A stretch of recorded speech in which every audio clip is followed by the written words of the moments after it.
السلام علیکم ورحمۃ اللہ وبرکاتہ۔ دیکھیے، صحیح بخاری کی ایک طویل روایت ہے جس کا کچھ حصہ ہم یہاں رکھیں گے۔ دیکھیے، ایک مرتبہ ابراہیم علیہ السلام اسماعیل علیہ السلام کے گھر آئے۔ ابراہیم علیہ السلام کون؟ اسماعیل علیہ السلام کے والد، فادر، ٹھیک ہے نا؟ تو یہ واقعہ اس وقت کا ہے جب وہ قربانی والا سارا واقعہ ہو چکا تھا، اور اسماعیل علیہ السلام بھی بڑے ہو چکے تھے، ان کا نکاح ہو چکا تھا، اور حاجر علیہ السلام انتقال کر چکی تھی، ٹھیک ہے؟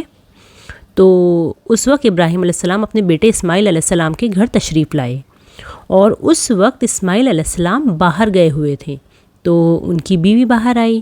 تو ابراہیم علیہ السلام نے اسماعیل علیہ السلام کی بیوی سے پوچھا کہ زندگی کیسے گزر رہی ہے؟ تو بیوی نے بڑے ناشکری کے جملے ادا کیے کہ بس بڑی پریشانی ہوتی ہے، مصیبت ہوتی ہے، مشکل سے زندگی چل رہی ہے، حالات اچھے نہیں ہیں، بڑی تنگی سے گزارا ہوتا ہے، وغیرہ وغیرہ۔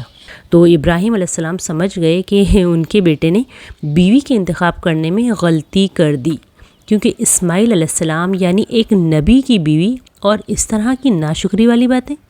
تو ابراہیم علیہ السلام نے اسماعیل علیہ السلام کی بیوی سے کہا کہ جب اسماعیل آئے نا تو انہیں میرا سلام کہنا اور انہیں میرا پیغام دے دینا کہ اپنے دروازے کی چوکھٹ بدل لو، کیونکہ تمہارے گھر کی چوکھٹ ٹھیک نہیں ہے۔ جب اسماعیل علیہ السلام گھر آئے تو انہیں کچھ انسیت سی محسوس ہوئی، تو انہوں نے دریافت کیا کہ کیا کوئی صاحب یہاں آئے تھے؟ تو ان کی بیوی نے سارا واقعہ سنا دیا اور کہا کہ ان بزرگ نے کہا ہے کہ اسماعیل کو کہنا کہ اپنی چوکھٹ بدل دو۔ تو وہ اسماعیل علیہ السلام سمجھ گئے۔ پھر انہوں نے اپنی بیوی سے کہا کہ چوکھٹ بدل لینے کا مطلب ہے کہ مجھے حکم ہوا ہے کہ میں آپ کو طلاق دے دوں۔ پھر اسماعیل علیہ السلام نے اپنی بیوی کو طلاق دے دیا۔ پھر کچھ وقت بعد اسماعیل علیہ السلام نے دوسری عورت سے نکاح کر لیا، اور جس عورت سے انہوں نے نکاح کیا تھا وہ بہت صبر شکر والی عورت تھی اور بہت ہی اللہ کی شکر گزار بندی تھی۔ تو ایک مرتبہ اتفاق سے پھر ایسے ہوا کہ اسماعیل علیہ السلام گھر میں موجود نہیں تھے، اور ابراہیم علیہ السلام اسماعیل علیہ السلام کے گھر تشریف لائے۔ تو ابراہیم علیہ السلام نے اسماعیل علیہ السلام کی بیوی سے پوچھا کہ کیا حال ہے اور کیسی زندگی گزر رہی ہے؟ تو انہوں نے جواب دیا، الحمدللہ، میں اللہ تعالیٰ کا شکر ادا کرتی ہوں، اور انہوں نے اللہ تعالیٰ کی تعریف و ثنا کی۔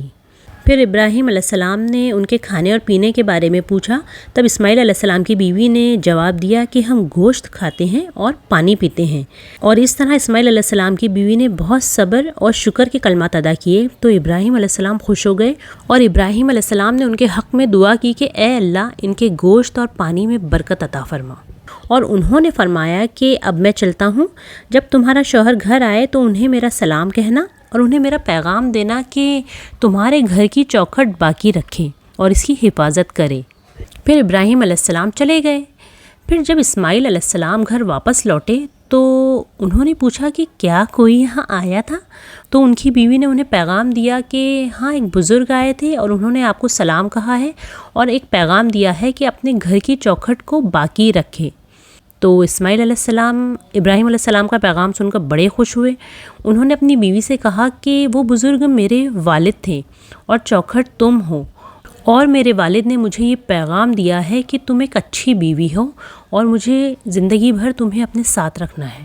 دیکھیے، اس واقعے میں عورتوں کے لیے ایک بہت بڑا سبق موجود ہے، اور مردوں کے لیے بھی ایک سمجھداری والا اشارہ موجود ہے، اگر سمجھو تو۔ فی الحال بیویاں اس بات کو سمجھ لیں کہ شوہر کی ناشکری نہ کیا کریں، اس کی برائیاں نہ گنتے بیٹھا کریں۔ اگر حالات ذرا سے تنگ ہو گئے ہیں تو تھوڑا سا صبر و شکر سے بھی کام لینا سیکھ لیں۔ شوہر کے مشکل وقت میں تو بیویوں کو ان کا حوصلہ بننا چاہیے، ان کا سہارا بننا چاہیے۔ یہ نہیں کہ ناشکری کرنا شروع کر دیں اور شوہر کو تانے دینا شروع کر دیں، ہر جگہ شوہر کی برائیاں کرتی پھریں۔ نہیں، یہ بہت غلط حرکت ہے، اور ویسے بھی ایک حدیث میں یہ کلیئر بتا دیا گیا ہے کہ جہنم میں عورتوں کی تعداد زیادہ ہوگی، یعنی جہنم میں اکثریت میجورٹی عورتوں کی ہوگی، اور نبی صلی اللہ علیہ وسلم نے اس کا ریزن بھی بتا دیا ہے کہ کیوں عورتیں جہنم میں زیادہ جائیں گی، کیونکہ وہ شوہر کے احسان کی ناشکری کرتی ہیں، اس کی نافرمانی کرتی ہیں۔ زندگی بھر بھی شوہر احسان کرتا رہا تو ذرا سا موڈ آف ہو جانے پر شوہر کو تانے دینے لگ جاتی ہیں کہ تم نے زندگی بھر میرے لیے کیا ہی کیا ہے۔ یعنی اس طرح کے ناشکری کے جملے ایک بیوی کو جہنم میں لے جانے کا ذریعہ بن سکتے ہیں۔ اس لیے بیویوں کو چاہیے کہ وہ الرٹ ہو جائیں اور اللہ سے معافی مانگیں اور اپنے شوہر کے احسانوں کی شکر گزار بنی رہیں اور ساتھ اللہ کی بھی شکر گزار بندیاں بن جائیں اور صدقہ و خیرات کرتی رہا کریں تاکہ جہنم سے نجات حاصل ہو۔ اللہ تعالیٰ ہم سبھی کو تیرے شکر گزار بندوں میں شامل کر لے، آمین یا رب العالمین۔ جزاک اللہ خیراً کثیرا۔